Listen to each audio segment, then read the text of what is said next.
You are listening to the Horse Radio Network, part of the Equine Network family.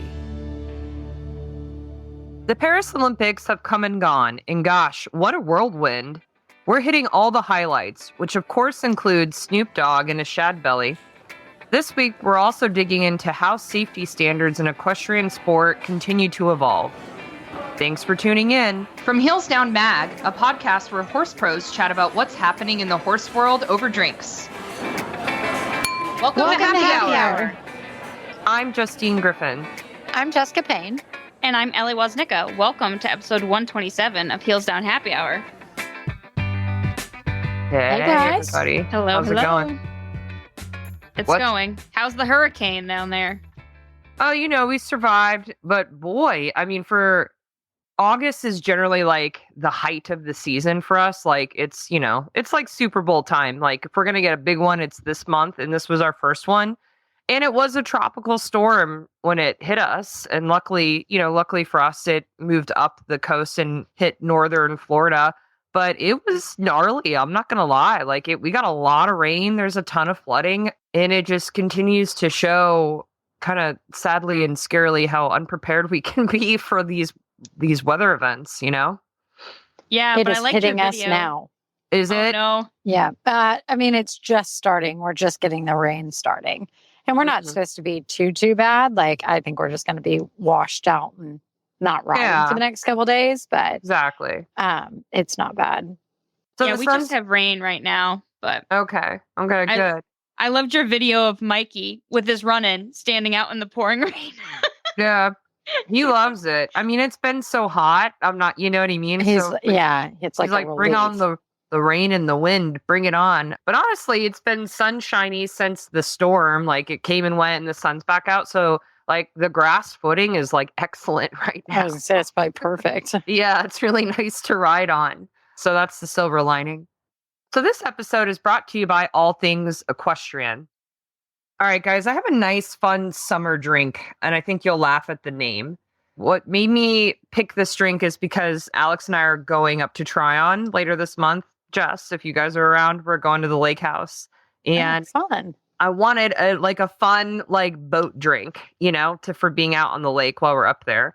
So this cocktail is called a boathouse punch, and it's a little bit more involved than our usual. There's a bunch of stuff in it. So you're gonna need 4 lemons, a half cup of sugar. They want you to have super fine sugar, but sugar is sugar. A liter of dry gin, so we know this isn't a just drink. Some Aperol. I wonder if you could switch it to vodka though. Also, 12 ounces of Saint Germain, 12 ounces of grapefruit juice, 12 ounces of lemon juice, and 12 ounces of orange juice. If you want to be extra fancy, you could freshly squeeze all those things. And then you're going to use about 750 milliliters of sparkling rosé and garnish with some orange wheels. So to get this rolling, you're going to muddle. I don't know if you'd even taste the gin. I know, that's what I was going to say. I feel like you could put any liquor base in it and be fine. Because with the sparkling rosé, with the Saint Germain, and then and the Aperol, there's a lot to this. Oh, that Yeah. sounds really good. It It's is a lot, perfect but for it the sounds boat, really good. right? It's perfect for the boat because you'll make a big serving of it and just take it in the Exactly. pitcher. That'd be perfect. Yeah. So it is a little involved, but it's great. You make it ahead of time. Then, like you said, bring your big picture on the boat. So you're going to muddle some lemon peels. And you're going to save the lemons for, if you're going to be fancy and juice them. And add sugar in a bowl until the sugar looks moistened from your muddled lemon peels. Then you're going to let that sit overnight, which is kind of similar. If you're making a sangria, you generally you want the sugar to sit in all your fruit. So then you'll combine the gin, the Aperol, the Saint Germain, the grapefruit juice, lemon juice, and orange juice into a large punch bowl or a pitcher. Add your nice lemon sugar mixture and let that sit for a couple minutes. Then you'll pull those lemon peels out and drop in a big ice block and add your sparkling rosé. Then you'll garnish the pitcher with your individual cups if you want with orange wheels. Yum. I know, isn't it tasty? It's a good one. That sounds so good. Definitely involved, but one I would make Matt make for me. Yeah. Yeah. You gotta be organized and do it the night before, that kind of thing, Yeah. Yeah. That's but not an this- in the moment, I need a drink. No, it'll take too long. But we'll for sure share the full recipe in our show notes, which we always publish at heelsdownmag.com.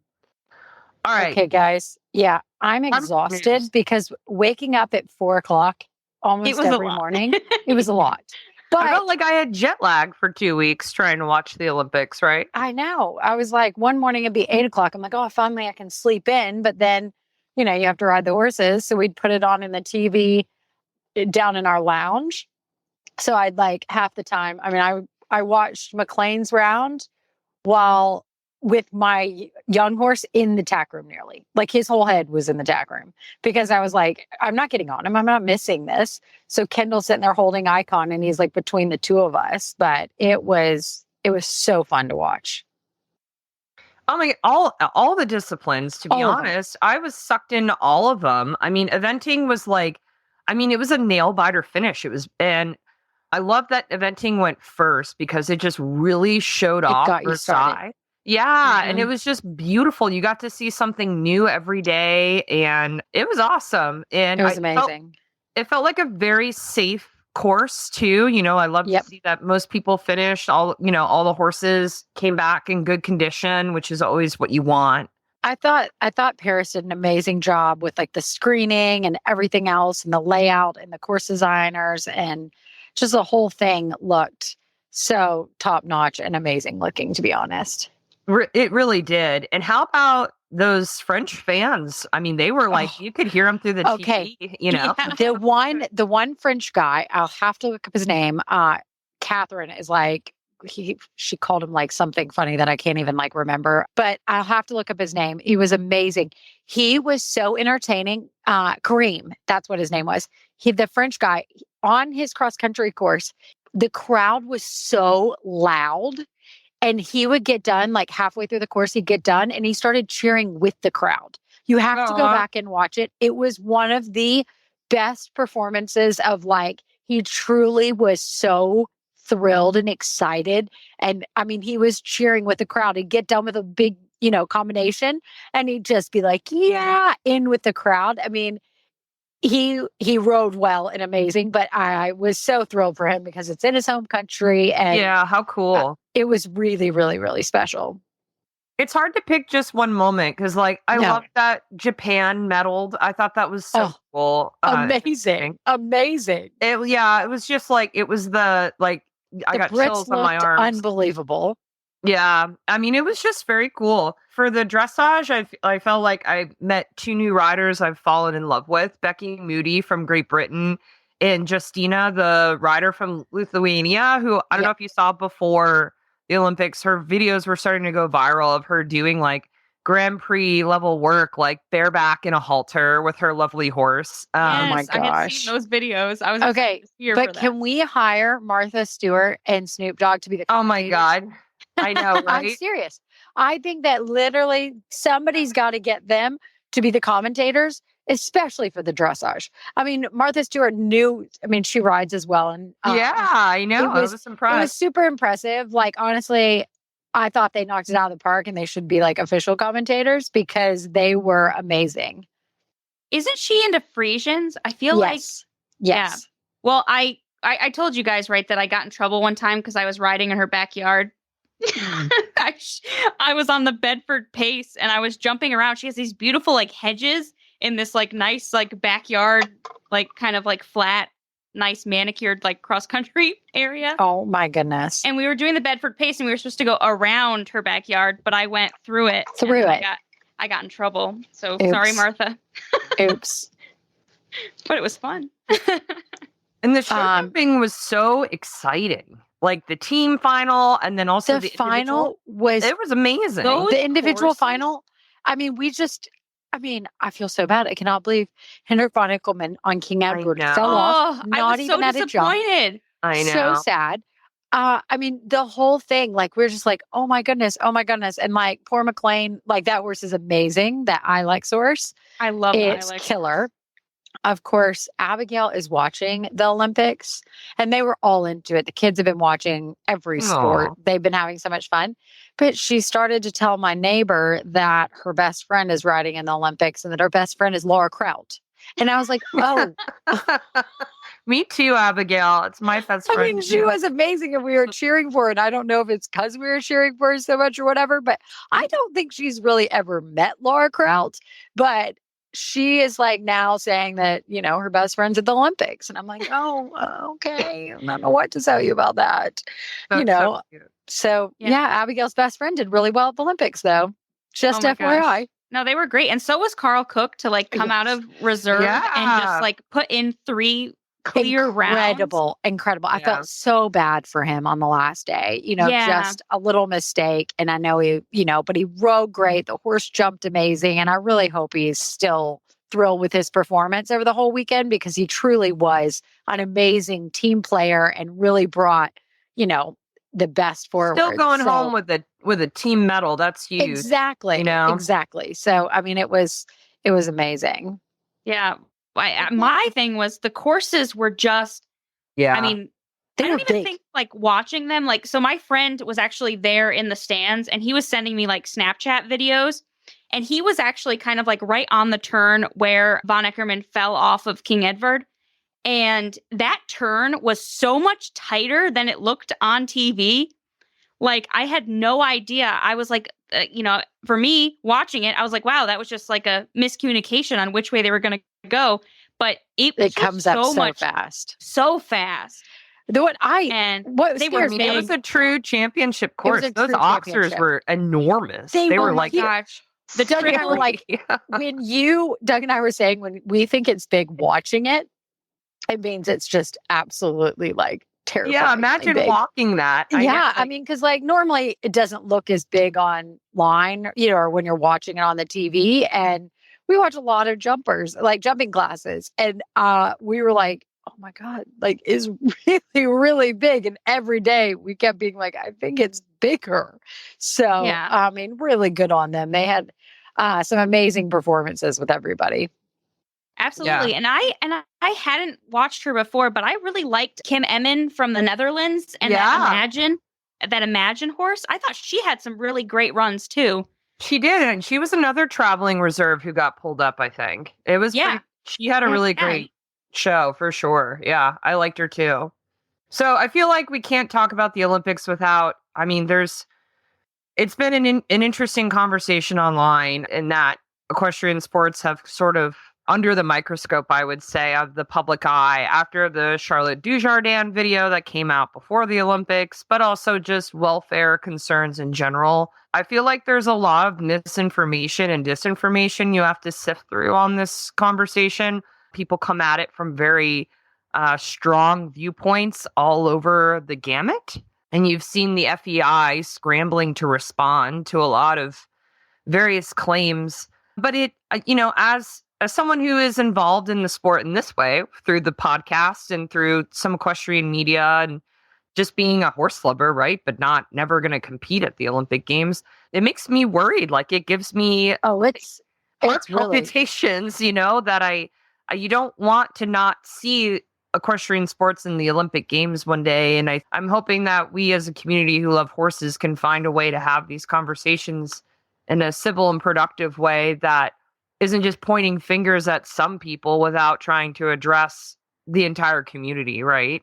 Well, and that's it. And honestly, like, you don't know what everybody's intentions are. And so I'm not even going to try to speculate. But like, I think a lot of it is just nobody understands that this backlash of like, they do it for whatever their personal reasons are or whatever else. But it is putting a lot of our sports in a lot of trouble.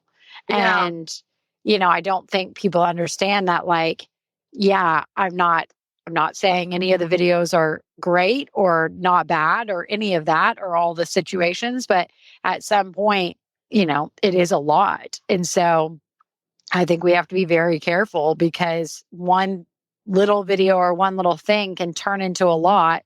And Right.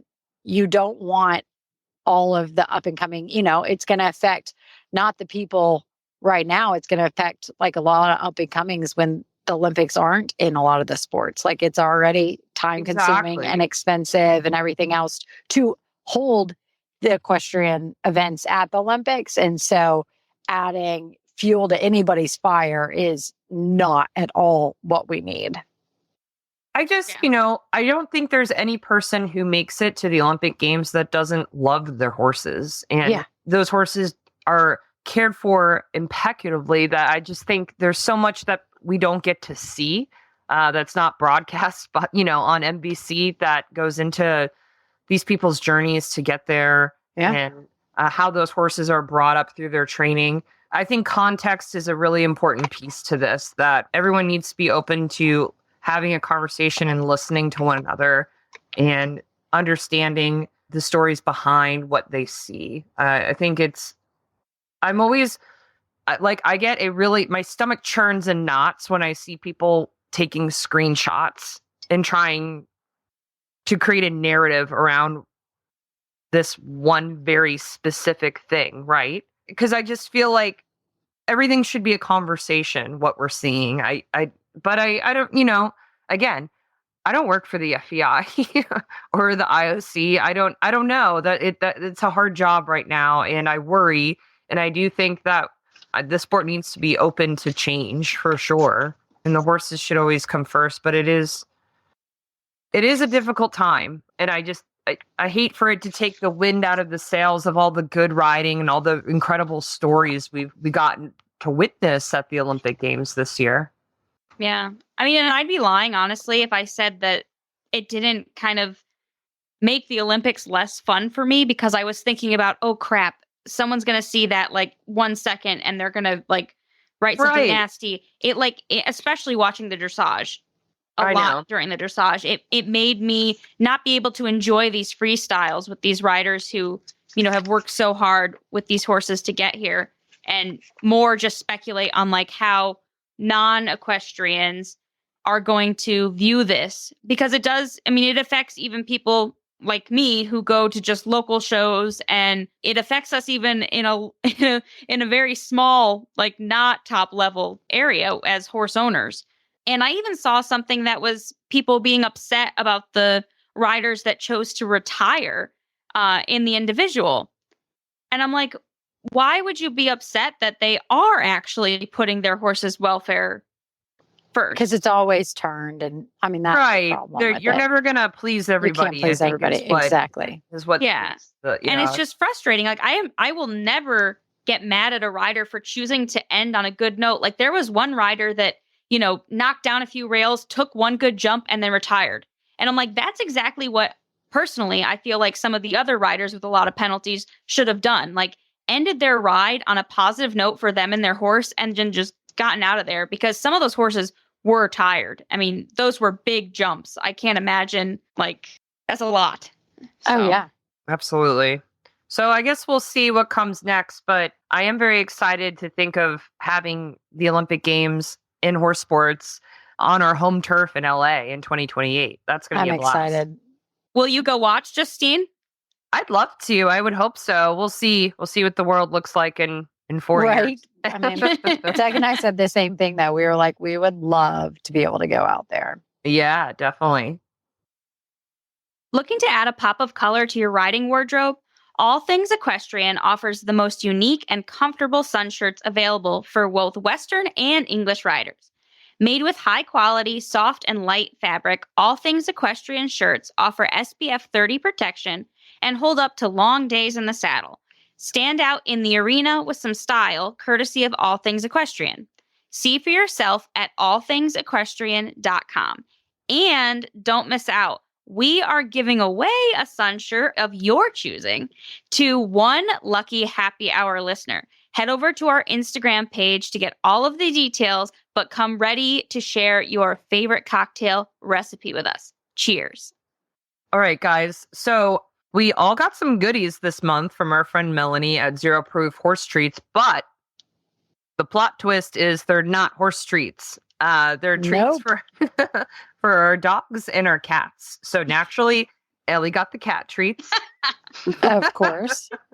And Jess and I got the barn dog bites, which are really cute. But Ellie, why don't you tell us about the cat crunchies? They look so cute too. Oh my goodness.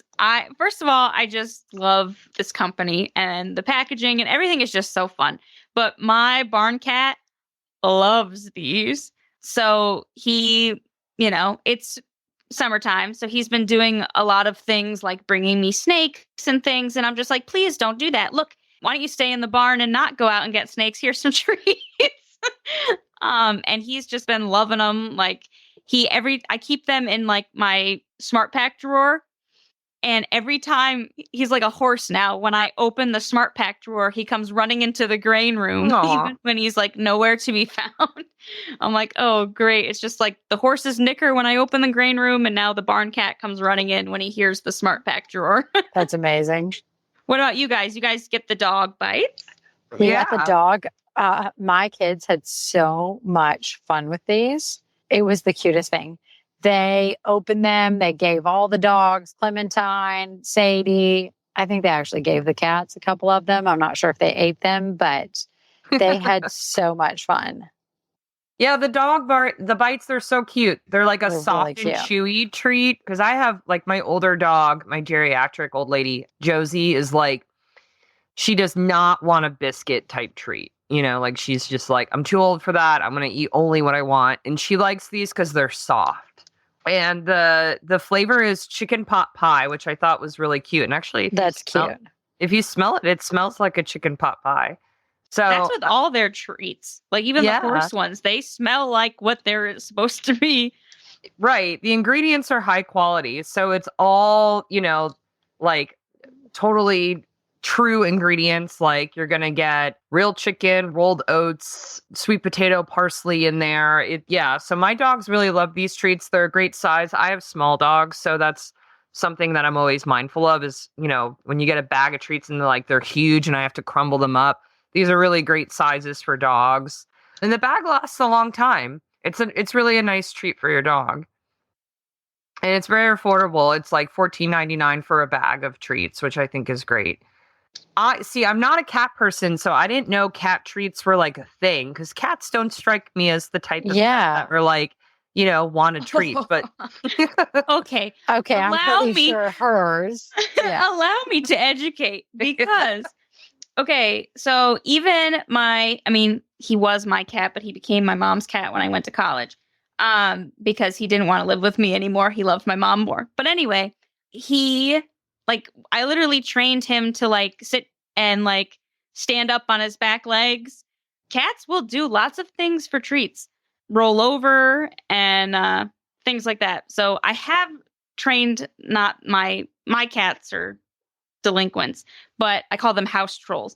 But they still come running when they hear the treats. But you can train cats to do quite a lot of things. And these treats, like I think my barn cat likes them so much because it's got, you know, the quality ingredients that you're talking about, but it's like white fish and chicken. And so, he likes them and he gets all excited. Sometimes he rolls in them like they usually do with like catnip. He'll like smell it and then he like rolls on it. He's really? He's like, I love it. So cute. Okay. That's so cute. So obviously Zero Proof sells a line of horse treats that we love too, that are all cocktail flavored and come from grains that were made from Kentucky distilleries, which is awesome. And if you are interested in buying Zero Proof horse treats or these cute dog treats and cat treats, you can always use our coupon code, which is heels down, all one word, to receive free shipping plus a free gift when you order at zeroproofhorsetreats.com. So about 2 months ago in June, we had Anna Dunaway from Purina on the show to talk about this new MQ program in a systemic new probiotic that Purina has launched. And at that time, Finley, a young Irish sport horse mare in my barn, we put on the probiotic supplement Systemic from Purina. And we also ran through a very cool new lab results program where Purina took a rectal sample from Finley and we put it in the mail and we sent it off to their lab to be analyzed to learn more about her gut microbiome. And if you'll remember from our episode in June, Finley has had a history of chronic colics, which is a little concerning given her young age. And she's being brought along as an eventer by my amateur riding friend, Katie. And now she's been on the Purina Systemic Probiotic for 2 months. And we got the results back from her gut microbiome results. So we were going to run through that with Anna And we have a bunch of questions to ask her about how to keep Finley healthy and what we can do better to keep her gut working well as she progresses as a performance horse. So we hope you enjoy this conversation. All right. So I'm here with Anna Dunaway, and it's been 2 months now since we first talked about Finley, a young Irish sport horse mare that we have here in the barn that we collected a sample of her manure and sent it off to the lab at Purina to learn more about what is going on in her gut microbiome. During these last 2 months, we began feeding her a new probiotic supplement, System Ec, available from Purina. I'm very excited to have Anna back to talk more about Finley's results and what we can learn from what we found. And I'm going to give you guys an update on the supplement too. So, hi, Anna. How are you? I'm good. Thanks for having us back. So let's dig in right to Finley's results. This whole process has honestly been very cool. So listeners, as you guys remember, we took a manure sample of Finley's, put it in the mail, it zipped away to the Purina lab. And once they were done analyzing it, we got an email with a link that opened up and shows all these different results looking at what's going on inside of Finley's guts. There's all kinds of interesting data about the types of bacteria that we found in her gut and in her microbiome. And it comes with really interesting charts that help compare Finley's results to other horses that are in a similar category, like other warm bloods, other horses her age. It's been really fun to explore. Anna, I know you've had access to Finley's results, and I just wanted to see if you had any takeaways from looking at this young horse, given her a little bit of funny colic history, if you saw anything that was interesting or popped out to you. Yeah. So what I think is interesting is that even with horses that may have a history of some issues, it's not a given that we're going to get their microbiome status back and that it's going to be bad or in the red, because whatever set of bugs that they have living in their hindgut, that may be normal for them and is probably evolved to be as good as it can be to support them. And maybe what they have going on isn't necessarily a reflection of something going on in the microbiome. It could be mediated a different way. I think she's an example of a horse that, yes, she's had some issues in the past, but her MQ status did still come back on the lower end of good. So she's like right on the line between green and yellow. We would still consider her to be stable and her microbiome to be protective and kind of optimized for her. I actually dug into the specifics on the bugs a little bit to see if I could pinpoint a few places where she differs from her peers. And specifically, we saw that she has a higher amount of Akkermansia versus, for example, other warm bloods. And that's helping her be in that green, even with her history, because those are considered good, positive bugs. And we've actually done some looking into those for gut health purposes. So those are a good bug. She's also got a higher level of Lactospiraceae compared to other warm bloods and other young horses and other horses that are in heavy work. So that's also helping her because we know those are good guys. Those are actually bugs that produce a bit more butyrate, which is a fuel that the cells lining the hindgut tend to use to regenerate. So that's kind of helping her be in a good status. Also, we get a measure of her microbial diversity. If you think about it, a little bit more diversity is a good thing because that helps your system be more resilient or more ready to deal with a variety of stressors or feedstuffs or environments that it might encounter. And when you look at her compared to some of her peers, she is a little bit on the higher end for microbial diversity. So I think all of those are kind of specific things that you can see in her data that might point to why she's in the green. That's super fascinating. So looking at this diverse offering of the quote unquote different bugs that she had, bacteria or in her gut, Does that come from her environment, or is there a reason individually why she would have more of certain types of bugs than, say, another horse that lived in the barn or another horse her age? It's hard to say. And that's why we're continuing to do this work and like adding to the database all the time. And that's why it's great that we're getting all these samples from so many more kinds of horses now that we're offering this as a service, because all of that is going to go into further building the database so we can get kind of more and more detailed answers to those questions. But all of the things that, you know, when you're on her portal and you're doing the interactive like comparison tool, all the categories you can compare against, meaning age, breed, diet type, how hard she works, her body condition. We list those because those are the factors that do affect her microbial community. So we know that she would have different set of bugs than maybe a horse that lives in the same barn, but eats a little less, you know, maybe it's an easy keeper and eats less concentrate than she does. Or maybe, you know, they're the same breed, they go in the same turnout, they eat all the same hay, but she would have different set of bugs than a horse that is maybe really obese and over body condition. So there's just a lot of different factors that go into it. But for her, she seems like her system, at least bug wise and who is there wise, seems to be in a good spot. Now, the question that comes after that is, okay, but she still occasionally has a few issues here and there.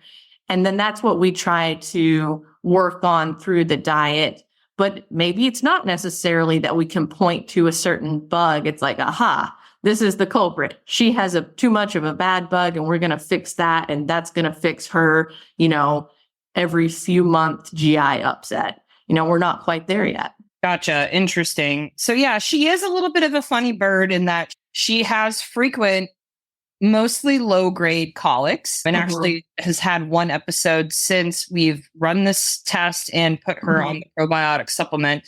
It was very mild and resolved quickly, you know, overnight with some help from some drugs. But one question we had is, you know, we keep an eye on her manure. She, unlike the other horses in the barn, tends to have pretty loose stool, very cow patty like consistency. Would that have something to do with her gut microbiome?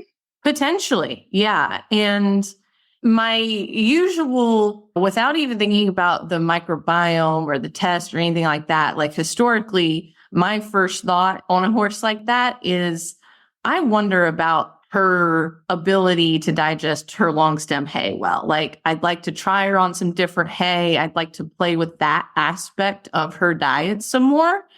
And, you know, there's some horses that just have a harder time dealing with the like mechanical load on their system from long stem, kind of scratchy hay. And they can do better on maybe just a softer, finer, less mature hay. Or some of them we switch to just less hay and replacing it with some chopped forage or some hay pellets. Or, you know, there's really extreme cases where we have had to put horses like that were just chronic colicers. I mean, sounds like worse than her, but there's some cases where they've got chronic diarrhea or chronic colic, and we take them all the way off of hay and they get all their fiber in the day from other easier to handle sources. And you just kind of think about putting them on like a Jell-O diet and they eat all their fiber in the form of hay stretcher, hay pellets, beet pulp, bagged forage, senior feed, that sort of thing. So there's probably more to be learned about what's going on microbially to drive some of this, but short of knowing all the answers there and trying to manipulate the bugs, I think there's still some things we could do, you know, through traditional nutrition to help her. Maybe it's trial and error. They're all different.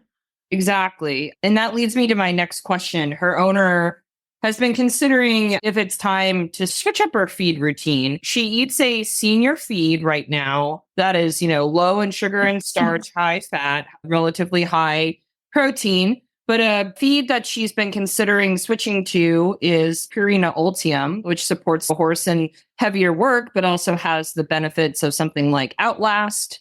Now, this horse has been scoped for ulcers multiple times, and she's never had any serious gastric ulcers that we've been able to see on a camera. But knowing her colic history, is that something you would recommend? Or would you continue with the systemic probiotic that she's now been on for several months and is doing quite well on? I think all of the above. I think Ultium, specifically, I think the gastric care is the right calorie level for her. So I think regardless of what all health issues she has going on, we still got to keep her looking good, performing good, pick the right feed for her calorie needs. And I think Ultium gastric care makes sense for her. And then even though she hasn't had gastric ulcers and her stomach hasn't really been part of the equation, we want to keep it that way. I definitely like the fact that it's got Outlast built in, and I want to keep it so eliminate one factor. We don't want to have to wonder if she's got foregut gastric issues also. So keep all that nice, stable, maintained. And then it really does seem like her issues are more hindgut oriented. And I think systemic makes sense. And is it necessarily going to be able to keep her from ever having episodes? Well, no, not necessarily. Apparently, she's had a little bit of something recently, but at least it's a kind of science-backed tool in the toolbox that we know how it works. We do know that it can help to keep that hindgut environment more calmed down. We've seen in our research and in field trials that it has improved manure consistency and has seemed to help some of these horses that have on again, off again digestive upset. So it's a simple enough thing to keep in the program that I think it makes sense. But like I was saying with the hay, is there potentially more that could be looked at hay-wise? That would be where I would be going next, personally. Interesting. And with the systemic probiotic that she's been on, this is a horse that can be very stressed in the trailer and stressed in new environments, like at horse shows when she has to spend the night in a stall at a venue. She is one that will absolutely have inconsistencies in her manure and is stressed in those scenarios. And since she's been on the systemic, we've seen incredible improvement there in terms of manure we're taking out of the trailer and her response at horse shows. And we were, obviously with her colic situation, you want to try to find a pattern of what provokes that response in her. And we wondered if it was stress related. And she has not had any signs or gastric stress symptoms since she's been on the probiotics. So we do think it is benefiting. Okay. And I continue almost every day. I get a text from somebody out in the field who's like, I just had somebody I put on systemic, and they're reporting a new and different kind of response to it. It's like, oh, well, they're feeling less stressed under saddle, or they're standing on the cross ties quieter, or their poop is cleared up, or things like that, that I'm like, wow, of course, we can't possibly have tested out or seen every single one of these things in our research, but because of the research we did and how we know that this is working, systemically in the body, I truly believe all of those things that they're saying because it makes sense because of the mode of action of how systemic is working. So it's just going to show up as different benefits for different horses depending on how their bodies were manifesting those stressors. Right. That totally makes sense. And so my last question for you is, if someone wants to try systemic, how long would you recommend that they feed it before it's working well?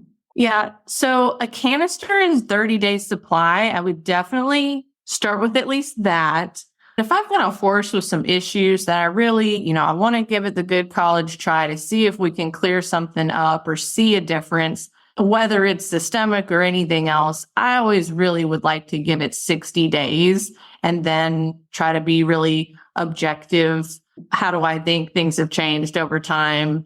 That sort of thing. So, that 30 to 60 days is kind of where you've given something long enough to hopefully start to work. I will say that in our controlled studies at the research farm, we were seeing improvements systemically and in the fecal consistency within 10 to 14 days. Those were our period lengths there. So we feel confident that things are starting to work within that amount of time, but I always want to give it longer in practice. Well, thanks so much to Anna for coming on. And Jess, so I know you and Doug also went through the MQ process with Quantum Leap, right? Like you sent a sample into Purina. We did. And you guys know we love our Purina products. And Anna went through the system with us, very similar. And very good news. Quantum's results came back great. Basically, they said just keep doing exactly what we're doing. So he's on all the right products and his gut microbe looks good. So all happy there. That's pretty cool. And that really says something for a 5-star horse who's, under in heavy work and also travels a ton, that you're able to really maintain that gastric health. And know that he's okay. Absolutely. That's awesome. So it's been a fun week in terms of safety. Ride EquiSafe did a whole Safe in the Saddle week. I hope you guys caught all the fun things that Catherine did. She was doing a sale and everything. So she had so much fun things. And I just want to talk, I know we've talked a lot about different safety vests that we've used and everything else, but I also want to talk about the amount of people that at the Olympics were wearing air vests. I was so excited to see in the show jumping and a little bit in the eventing jumping, watch it. They're all wearing air vests. And you could see most of them, like Rodrigo Pessoa, he's got his green team jacket and then he's got his black vest. But what I thought is super cool is that Laura Kraut's vest is red. Yeah, it matched. Yeah, the Horse Pilot one is so cool. So she wears the Horse Pilot one and you can see it. So it matches and it looks seamless. And I'm just excited about, you saw Martin Fuchs and a lot of them wearing the free jump helmet that's super, it's got the ears that are a bit different and, the safety on that and what they've done in that helmet is great. So it's just seeing all the different things coming out that all these top level riders are getting behind the safety part of it. Yeah, I think it means a lot to me personally as an amateur to see someone like Laura Kraut go into the Olympic Games wearing a vest. Those images will be cemented in time. We'll look back and always know that she rode in a vest. And it's an ongoing conversation, right? Like how safety technology has really come a long way in her. Well, that's it. It's the technology, because you look back and like when we used to do dressage in a hunt cap or a top hat or, all of those weird aspects that right.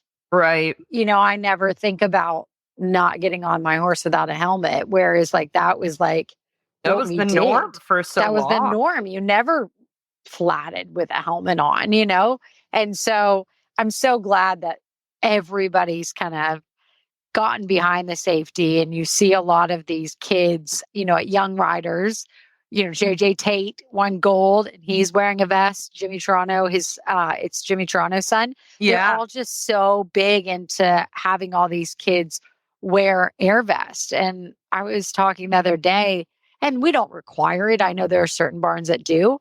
I think 95% of our clients, every time they jump, have an air vest on. And we do all the time. Doug and I, every time we jump, have an air vest on. And so I'm excited to see where the future goes. All of these air vests have changed in a way that it kind of it's not a one size fits all. You can kind of go, what works for me might not work for you, but there is something for everybody. Well, and safety in general, I feel like even from a broader perspective, even like what you were saying earlier, Ellie, I do think some of these hard conversations we're having about horse sport are changing the way we're just approaching the sport in a variety of ways, even from safety. Like the rider you mentioned, they had a couple of bad spots, took one good jump and retired. I mean, I think that is a huge effort for safety that They're saving their horses. we wouldn't have seen that necessarily 10 years ago at the Olympics. You would have been told to muscle through it, right? Yeah. And I do think that that's a really important conversation to have, both for riders and for horses, of just how we're working together to understand, like, it's not worth it today, Mhm. There's always another day. And it doesn't matter if it's the Olympics or a local show. It's worth saving yourself and your horse. Or Yeah. even like how many show jumpers I saw that, I mean, this was hard for me because I put my hair up in the helmet, but how many show jumpers are just like okay with having the ponytail outside of the helmet because that is the way the helmet That's is supposed how to their be helmet fitted fits. to your head, Well, and like it's how you get it fit, right? So like I Exactly. fit mine to have my hair up. And honestly, I have 2 different liners that if my hair is 2 different lengths. So because Oh, my I hair can go. smart. And so, yeah, somebody said, when it starts to not fit great or gets too tight or gets too loose, my Charles Owen helmets, I'm in the realm of like, I can do 2 different size liners. So like if I have, not cut my hair off because I haven't gone to get it done in a while, then maybe I'm in one size. Whereas if I just get a fresh haircut and I cut it a little bit shorter and never drastically shorter, so then I only have Right. one size different. So then Right. I always can put mine up because honestly, it really kind of irritates me to have my hair down. And so it just irritates me to ride like that. But not that it's just a personal preference. Like I don't Right, like hair on right. the back of my neck. But I'm happy to just see riders doing what makes sense for them for 100%. safety. Yeah, Yeah. for sure. And Yeah. realizing it. It's so nice. Or even stirrups. Like everyone's Oh, got yeah. cool colors and stuff, but there's so many safety options now in stirrups that, like, even I saw in the dressage and at the Olympics, like, of riders with more interesting stirrups than I think I've ever seen in a dressage competition before, which I just think is important all the way around. That we're being okay with letting go of old things sometimes when we know it's better for all of us going forward in terms of safety. Yep. Yeah. And I've even seen it outside of the English, like a lot more barrel racers and things like that are, helmeting up, which I think is huge. I mean, unfortunately, I think that, a lot of the Western probably won't be quick to jump on the safety wagon for the helmet regard, but it's nice to see at least like the barrel racers and stuff where you're not being judged on your appearance, right? For that to at least, be becoming more common. For sure. All right, guys, it's time for Rose and Thorn. Who wants to go first? I can go. Okay. So mine's kind of the same. My Rose and Thorn, funny enough. So next week we leave to go up to Canada, and Quincy and Count, but I'm more excited. Obviously, everybody knows Quincy's like one of my favorite, if not definitely my favorite horse. Quincy is doing his first 5-star. And so Count will go as a second horse as the 5-star. So he'll do some of the smaller classes, but I'm really excited that the horse is back looking really good. So I'm excited. We are going to Toronto, and right outside of Toronto is where I was born. So I'm really excited to go up there. But then, and this is all happening next week. And then my thorn is we were going to kind of go for both weeks. That was going to be ideal. The first week's in Toronto, the second week's in Ottawa. And I got the kids' school schedule, and Hudson starts school in the middle of the 2 shows at a brand new school. And I'm like, Oh, wow. unfortunately, don't think that he can miss that. So I am coming home. So I'm going to at least see Quincy's first 5-star, but then I'll come home and I won't get to see the second one, which is unfortunate. And that's kind of my thorn, is that, we're having to be grown-up adults, and this is going to be the new norm for the next decade plus of years, that the kids have to go to school. So now we're having to figure this out. So, yep, I'm excited though, because we're doing the Major League show jumping at Angel Stone and at Wesley Clove Park. So we're excited. So that sounds super fun. Yeah. So fun and sad all in the same time, and hopefully happy. Yeah, definitely. Yeah. What about you, Ellie? My rose is easy. Okay. So I took Q to a show, just a local county fair that I try to take him to every year because it's the guy that organizes it is actually my coach from college that I bought Q from.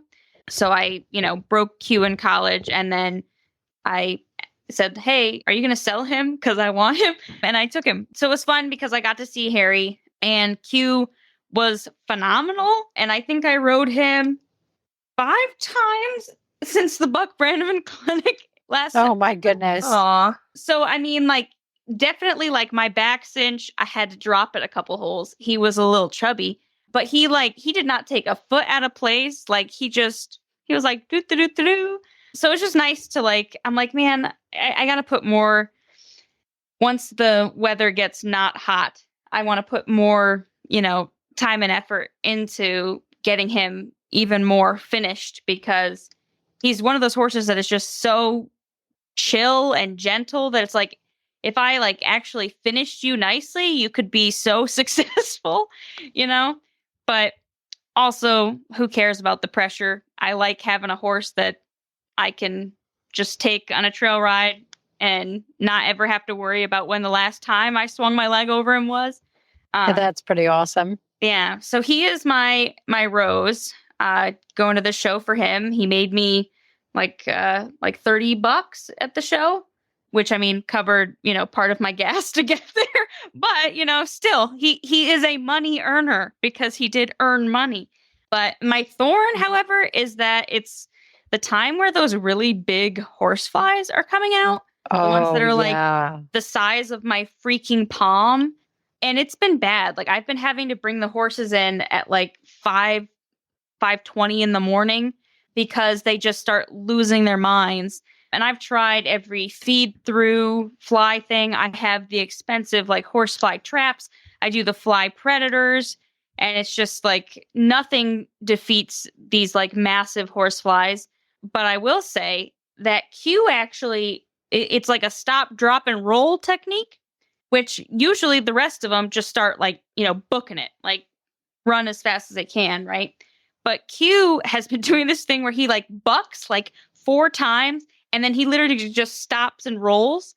And I was bringing him in one morning, and there was literally a big smushed horsefly on his shoulder from him just literally rolling on it. I was like, that is a good technique. If you could teach that to the rest of everyone so they're not running and pulling shoes, that would be great.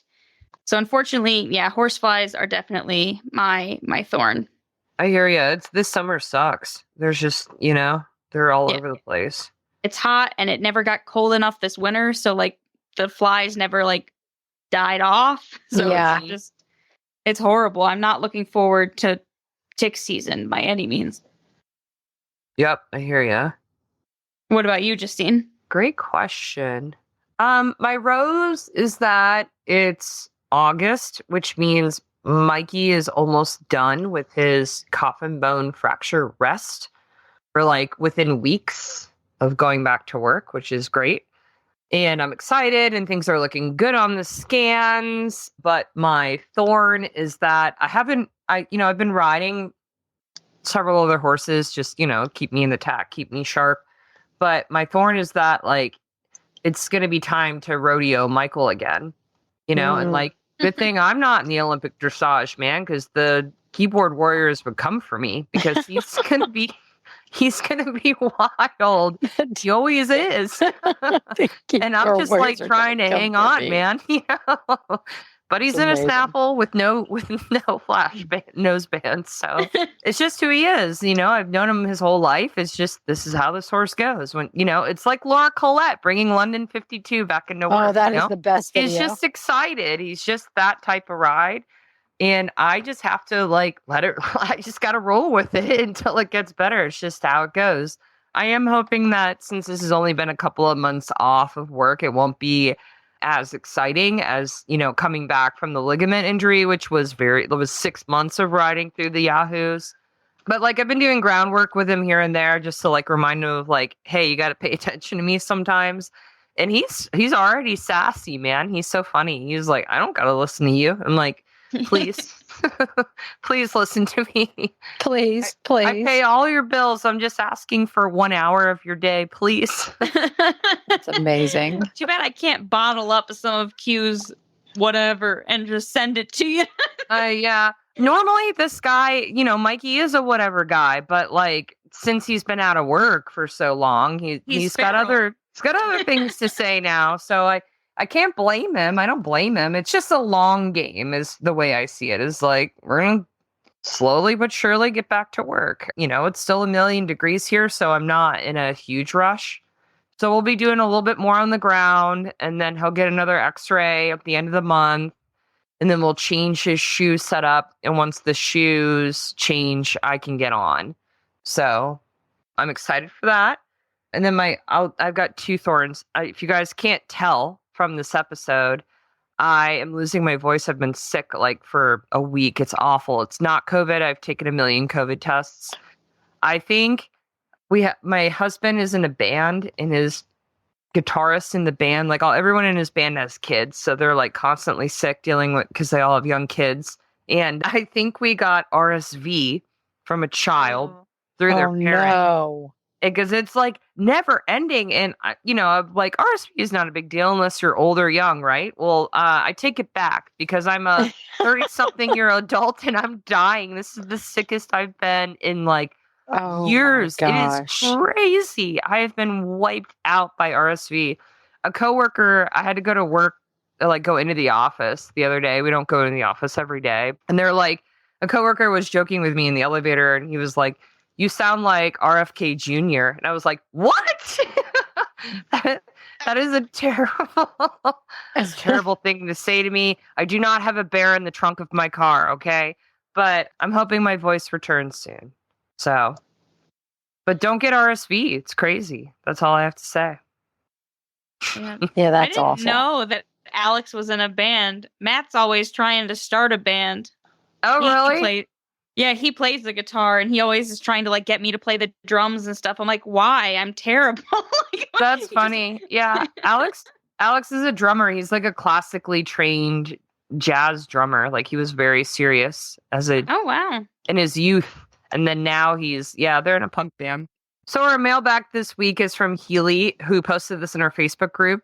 She wants to know if there are any riders out there that have been able to navigate jumping with only having vision in one eye. So this is sadly the new normal for Healy. Hang in there, Healy. And she's hoping for some advice. Ellie, I thought you might be able to help. I know you've dealt with some vision struggles. Yeah, it is definitely not something you practice, right? Like no hands, no stirrups. You know, no eyes is not really something you practice so much like when you're a little kid in pony club, right? So it's definitely takes some adjusting to get used to. I was kind of fortunate with where it kind of started blurry and before it went completely. So it kind of gave me some adjusting time. But then for a while, I had like just a blind spot in general. So it was literally like my brain would kind of make up what should be in that spot. So I would literally look at a jump and I would only see like the left standard and like the start of the poles, and the rest of the jump I wouldn't be able to see. So definitely inconvenient, especially when you have a horse that has a right drift. For me, I found that the best thing was one, to be taking like lessons with like a trainer who is aware. Like I told the lady that I lesson with that I'm like, look, I can't see out of my right eye. So like if I'm getting close to that standard, like I need you to yell at me basically, just make sure that I'm on the right track and things like that. And she was great and like super supportive about that. And I was lucky too that, Berkeley is pretty chill. Like there were a couple times where, I caught my foot on the right standard, didn't realize like how far I'd gone over because they were, 6-foot poles instead of 12-foot poles. But so just being like having someone on the ground when you're first getting started in that, I think is crucial. Like I had Matt do it for me too. Just, in general, I'm like, is there enough space like for me to be here kind of thing. And I think asking for help is difficult, but it's, it's necessary, and don't be ashamed of it. And the only other thing that I found was just all the more reason to ride the rhythm of the canter, which, I mean, I used to struggle with this when I was a kid, right? Like, instead of just riding my actual canter, I'd get like 3 strides away from the jump and do that 3, 2, 1, kind of like rush to the jump. But, when you're kind of operating with, something a little lacking, it's a lot better to just like develop that canter and then kind of put more trust in your horse to the fact that if I develop this canter and I have like, I have good rhythm, I have good bounce, like we are, using our haunches, then I can just ride that canter to make the jump successful. If that makes sense. Yeah, that makes a lot of sense.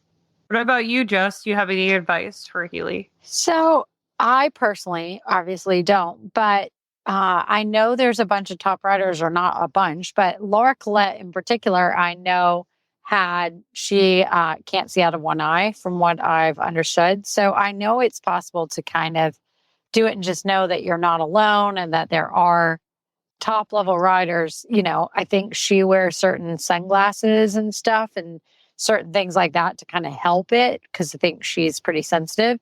So, I mean, we wish you the best, but it's always a weird thing to get adjusted to. But I think, if you're paying attention, like Ellie says, and maybe doing some additional help with like different sunglasses or something else, I would look into that to maybe see about that being the new norm. That's a good idea. And think about it this way. Horses can jump with one eye, so can you. Yeah. Yeah, good point. And hopefully you got some good feedback from our listeners in the Heels Down Happy Hour Facebook Lounge, our Facebook group where you posted this. But if you have a question for us and you want us to answer it on the air, you could always send us an email by going to justine@heelsdownmedia.com. Or again, join our Facebook group I just mentioned. It's the Heels Down Happy Hour Facebook Lounge. And if you want to hear more from us, you could always check out heelsdownmag.com for the latest news, and follow us online. We're at Heels Down Happy Hour on Instagram and Heels Down Mag on Facebook. And if you love our show, please give us a rate and review wherever you listen to us, whether that's Apple Podcasts, Spotify, Google Play, or wherever else you can find us. And we want to say thank you to our partners this week, All Things Equestrian and Zero Proof Horse Streets. Cheers! Cheers! Cheers!